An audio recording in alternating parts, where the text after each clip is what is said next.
and welcome to Africa Today. I am Esther Mokwariola.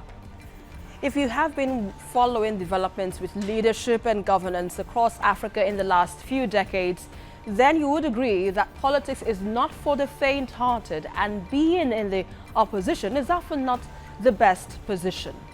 And this explains the story of Morgan Tsvangirai, who until his death remained the most iconic opposition leader in Zimbabwe's modern history, and perhaps the best president the nation never had. And so we ask, what are your thoughts on the future of opposition politics in Zimbabwe following the death of Morgan Tsvangirai? You can join the conversation and share your thoughts with us on Twitter at TVC News NG. We take a report now, and Africa Today will be right back. Welcome on board. Zimbabwe opposition leader Morgan Tsvangirai died on Wednesday, February 14 after a long battle with cancer.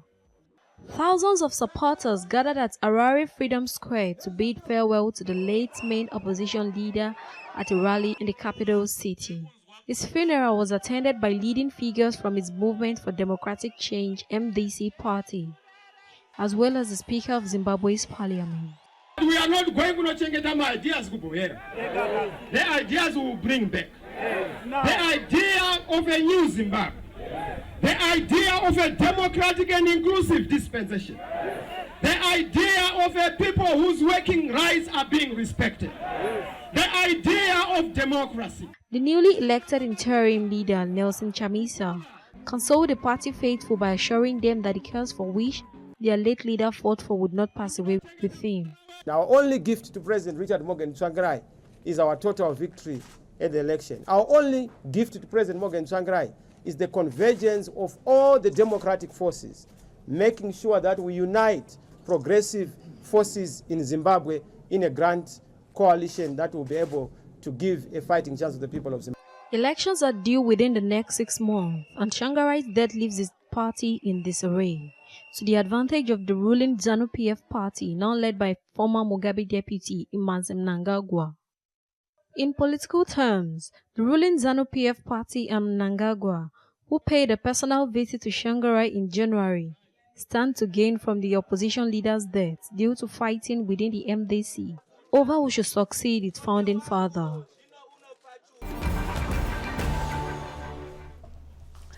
It is sad news for politics in Zimbabwe as the opposition leader Morgan Tsvangirai lost his brave battle to colon cancer at a hospital in South Africa at the age of 67. Now, more than 5,000 people were present at his burial, which was marred by divisions in the Movement for Democratic Change, a party he founded in 1999. Joining me in the studio on Africa Today, I have Dr. Dan Ikere, Senior Lecturer at the Department of Philosophy, University of Lagos in Nigeria.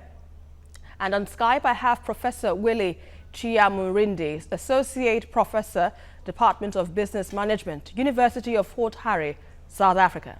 Good to have you gentlemen on the program. Thank you so much for having me.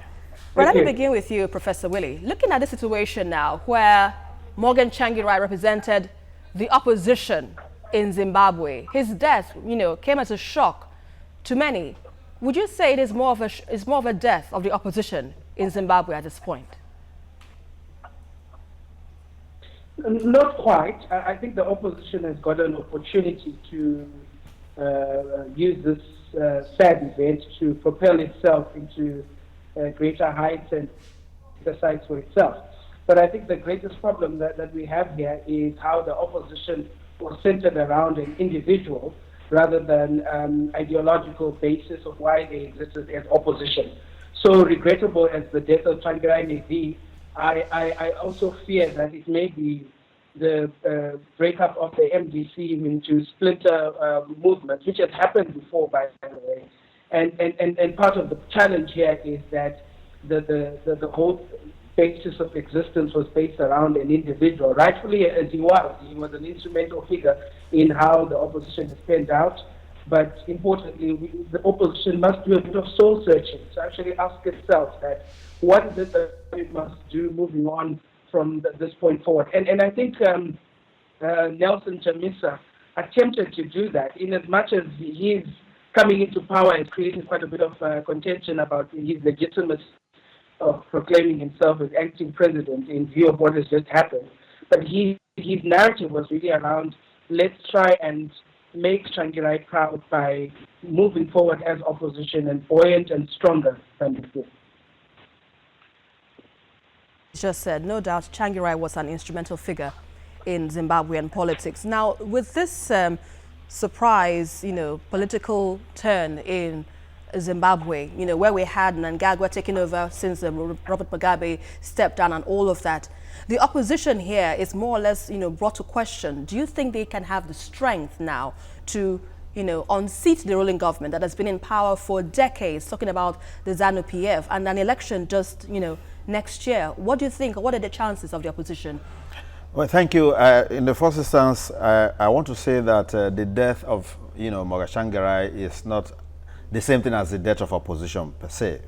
Although he personates, that particular struggle, and he is one person that you can say he is the leader of the opposition. But I want to believe that even the opposition party itself has a leadership structure. I equally want to believe that if it were possible, if Morgan Tsvangirai had won an election and had become the president of Zimbabwe, he would have worked with a team, and certainly he would have had his eyes on these people who would have worked with him. They are likely going to be those who equally know what he represents and what he's fighting for. So such people, in a way, will be able to pick up from there. But in any case, it is equally important to know that the major challenge to opposition was not really the ruling party, but it was Mugabe himself. So Mugabe is out of the scene at the moment, though you have his party still in power. But I do not think that the man who took over from him has a kind of what I can call both personality and attitude of Zimbabwe. But Mugabe. Yeah, I understand you very well, but the party itself has been brought to question in terms of corruption, in terms of bringing the economy down to its bottom level, and unemployment on the high side. So a lot of days the people are really, really worried. I want to believe that it's not the party that actually brought that problem to the people. It's Mugabe himself. Mugabe has been the issue. It has not been the party. When you talk about the party, who is the party? It's the people. All right? The same people that the man oppressed for so long. The same people that is subjected to abject poverty and what have you. So now what this situation creates is an environment for, a kind of leadership that the people are looking forward to actually, throw up itself. Because now the opposition party has a serious responsibility to work out the modalities of projecting somebody who will be able to carry the party the same manner. You never can tell who actually is where until something of this kind happens. Because over the years, it may seem as if Morgan Tsvangirai has been the most vehement, the most concerned opposition. But there could be some other members who this opportunity of his death might eventually throw up. So you never can rule out that possibility, because as it stands today, the ground is a bit close to a level playing field. Not exactly, but a bit in the sense that the lion is away. And so you can find goats can play around a little, That is the situation we now find ourselves. Zimbabwe, as it stands today, Mugabe is out of it, even though his party is still in power. Now, but what I fear is whether it will be possible for the opposition to organize itself in such a way that they will be able to field a candidate that will bring down the ruling party within this short period. Over time, at least Morgan Tsvangirai has gained that popularity. So you could say that if the man were to be alive and to contest the election, because of that popularity he has gained over the years, yes, there are chances for the opposition party, essentially with the removal of Mugabe. But as it stands today, my little worry is whether within this short period, the opposition will be able to bring out a figure that will be so popular that the people will so respect, to the extent that they can now unseat the ruling party. But interestingly too, you equally need to know that sometimes it might not be about the person that the opposition presents. It could be how the people really want it. Are the Zimbabweans interested in change? Are they prepared to make that change, to make the sacrifice, to remove the party that has subjected them to this hardship over the years, to try another hand and see whether there could be, you know, maybe life somewhere. So I'm looking forward to that situation. All right, let's quickly take a short break. You're watching Africa Today, and we have been looking at the future of opposition politics in Zimbabwe following the death of Morgan Tsvangirai.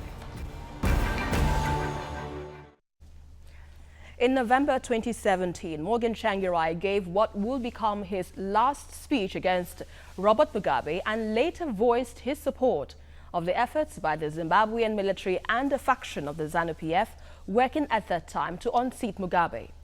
At that time, no one anticipated that Morgan Tsvangirai and Robert Mugabe would exit Zimbabwean politics within months of each other. Now, Professor Willie, let's still look at the opposition now. We have elections, you know, some months away from now. Next year, I presume. And the opposition will have known, you know, Morgan Tsvangirai to be an instrumental figure, using your word now. Do you think that they have enough time on their hands to, well, bring out a figure that can stand against the ZANU-PF in next election? I think the next couple of days are going to be very crucial for the opposition, first of all, to resolve its internal issues. I mean, one thing we may be missing here is the current acting president has got a huge cloud hovering over his head, where some party hopefuls and party faithfuls are actually questioning his role as a Democrat in how he quickly announced himself to the president at the wish of, as he says, of President Tsvangirai before his death. And so that internal matter must be resolved. If that is not resolved, a couple of possibilities are at play here. I predict a split within the opposition, where some unhappy people within the opposition can choose to go their own way. And this has happened before, by the way, within the opposition circles of the MDC, where you would know that we even had the MDC being by the initials of the different leaders that existed, MDC-M for Mutambara, MDC-N for Ncube, and MDC-T for Tsvangirai. So the next couple of days are going to be very crucial, where, as I said before, some soul-searching must happen. The real Democrats are now needed, and the MDC must now answer to its name, the Movement for Democratic Change. Are the Democrats going to stand up and say, well, we need to resolve all these internal party squabbles so that we move forward? But another point that we often miss here is simply there are other actors who we may not know. The problem with Zimbabwean politics has been centered around one party, in this case, the opposition in the MDC. But the issue for me is that other actors are existing that also deserve to be given voice and a chance. There's also talk of this MOM, this huge multiple party organization that could be formed leading to the election. But I think crucial is the role of the MDC, but the MDC must sort itself out and must not underestimate the role of the little players. I call them the little Davids, who I believe can play a big part in actually slaying Goliath. Really? Wow, that's an analysis there. So definitely you believe the MDC has the opportunity to, well, you know, take the bull by the horn. They do have the opportunity. They have history to learn from. They know what it's like coming into an election divided and the resultant force. And this even led to this agreement or arrangement that happened where there was a power sharing accord that was signed based on this divided opposition. So they have a lot to learn from history about the period that they're about to enter into. I just fear that this is just deja vu redefined. I mean, we're seeing what has happened before in opposition politics, and regrettable that it is happening just on the eve of elections. Now, from what I understand now, the elections will happen this year instead of next year, as I initially pointed out. But what are your speculations, for Zimbabwean politics, seeing the way the things have turned, the way things have changed? What are your speculations? Well, I expect a very keen contest in this, because the main actors are out of the scene. Like I said, you know, each time the cat is away, the mouse can play. Now, but interestingly too, this is the kind of environment that will usually bring about, you know, some other persons that over time have not really been given some attention. It is not true that only Tsvangirai has been there. He has, you know, other team. He has a team. He has people that he has been working with. And among these people, there are some who certainly would have some knowledge of the system, who might equally be passionate about the system, who might be desirous of bringing that change to pass, essentially having followed the man over time. Because if he has not done that, it means that he has not even shown leadership. One problem that, you know, the opposition party has is that they've actually built that party around a personality, not really about a particular ideology per se, but it's not unusual. That is what we'll find in Africa. Parties are usually built around personalities and not about the ideologies that they are projecting. So it is not strange. But we expect that, at least consider the fact that the main, you know, actor has been removed. That is Mugabe himself. Now, the other one that is equally that known is equally out of the scene by virtue of, you know, death. You will now see people who want to test their popularity. And I expect that the Zimbabweans are actually keen, you know, are actually desirous of that change that we are expecting. And if they are, there is no way there will be a vacuum. Certainly, there will be a keenly contested election. The opposition is likely to project, you know, a candidate that might give, you know, the ruling party a run for their money. But it might not even end there. It will shock you that there could be, as a result of this development, I don't know how many parties are in Zimbabwe, but it's not impossible that there could be other parties where you will now find some other persons even trying to test their strength better. Because over time, they've been looking at these two personalities and say that maybe somehow they've been intimidated or so they've been overwhelmed. But with this particular event, some actors will want to actually, you know, bring themselves to the limelight. You know, and in the course of time, you can't be too surprised should the ZANU-PF be displaced. All right, still looking at institutions, you made mention of a valid point here. Building institutions is more important than personalities, which we get to see in most of our African politics today. Yes. What can we do, or what can African politicians do and the people do to ensure that when an icon, you know, like Morgan Tsvangirai or any other, you know, instrumental figure in politics goes away, it shouldn't be like that's the end of the political space of the country at that time? What can they do to turn things around?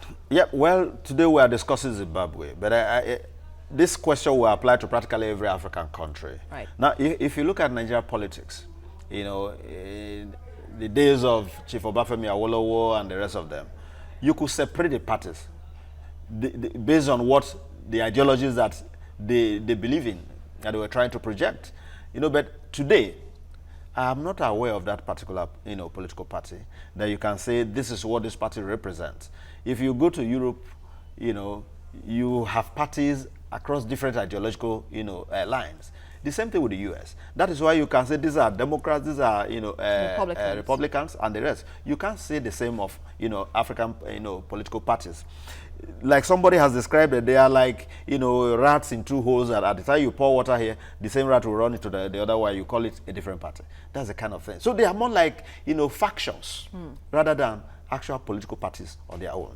Look at Nigeria today. Yeah, so what can we do to change? Yeah, what you can do is that, you see, the reason for all of this is that the kind of people who have formed these parties have always formed these parties along, you know, lines of greed, self, not really about, you know, the state. Now, until you have the true spirit of statesmanship, you will not be able to separate this. So you need, one, the spirit of statesmanship, the spirit of that concern about others. A statesman can trade off everything, but to ensure that the state is better for all. Now, you don't have that among them. They are all about, you know, what you can grab into your pocket. So until that attitude is changed, you are not likely going to have, you know, parties that will be so strengthened, such that when the leaders or leadership is out of it, you can still have others. Now, again, you need to equally have a people who are actually truly concerned about participating about the process, who could call things to order. Because most of the time, you discover that it is the gullibility of the people that actually breeds this strength, around the so-called political leaders. To be very candid, some of them actually use the ideas of the people. So such people need to, strengthen the party by virtue of participation, contributing in every manner to ensure that the party moves like a political party, not as a family estate. Until we get to that level, you are not likely going to get out of this circle where all that we talk about is the person and not the political party. Yes. All right, now what would you have to add to this, Professor Willie, from what Dr. Tsvangirai just said about building institutions rather than individuals in any political system? I think Doc is very on the money there. I think the issue is that the two are linked, whether we like to see it that way or the other. Great institutions are made by processes, capabilities, structures that are in existence, and also people that are selfless and committed to the cause before them.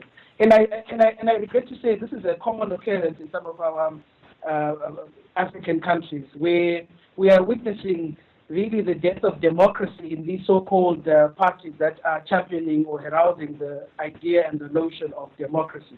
And so what should start, political parties, what they should start by doing is asking themselves the question, do we have those systems and structures in place of leaders that are selfless and dedicated to the cause? And one of the challenges that also exists is the challenge around succession planning. Leaders are not going to be around forever, and there must be proper structures and systems that allow for some form of succession planning to be in place. And in the absence of succession planning, we really are caught unaware as to what we do next. And this is where the opportunity for these squabbles start to come in, largely because we are not planning for the eventuality that the leader will leave us or the leader will not be there for forever. And we must be having people that we are grooming to take over. Let's leave it at that point. And thank you very much, Professor Willie Chi-Murindi, for your contributions on Africa Today. As well, I'd like to thank Dr. Tsvangirai, Senior Lecturer at the Department of Philosophy, University of Lagos, Nigeria. Thank you very much for your contributions, gentlemen, on the program. It is untimely the end of an era and beginning of a political phase in Zimbabwe, with the nation looking to move away from a past that had Mugabe written all over and possibly hold on to all that Tsvangirai stood for as an opposing voice on the corridors of power. In July, the movement for democratic change will look to test its strength at the polls, but would need to unite to make up a credible opposition for the first time without its founding father. And that is our package for today, but don't forget to join the conversation on our Twitter using the handle TVC News NG, and also follow me for updates around Africa at Esther TVC News. Until the next one, I am Esther Makwariola, and always remember, this is Africa. Bye for now.